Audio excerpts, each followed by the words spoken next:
Gece saat 3'ler yatır mən oyaq, neon ışıqlar altında ruhum çılpaq. Sürət etti aşır ürəyimdə ritim var, mənə dar gəlir artıq bu geniş bulvar. Herkes bir maska taxıb saxta gülüşlər, mənim dünyamda gerçəkdir bütün düşlər. Gözlərimdə Bakı, qəlbimdə fırtına, yükümü yükləmişəm bu həyatın sırtına.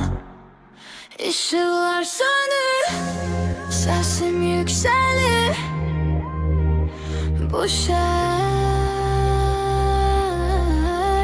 məni tanıyır. Gecə mənimdir, küçələr mənim, sönməz bu alov çünki mən əməliyim. Ulduzlar şahid, zirvəyə gedir yolum, kimsə saxlaya bilməz, mən fırtınanın özüyəm.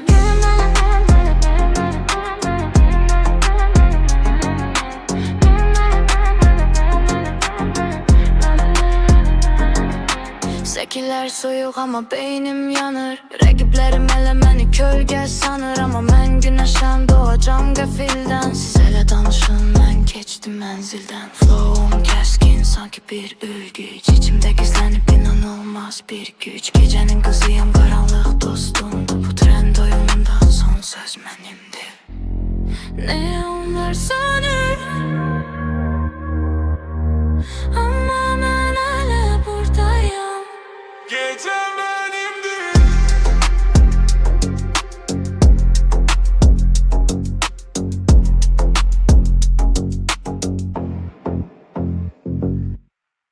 Kanala abone olup beğenmeyi unutmayın.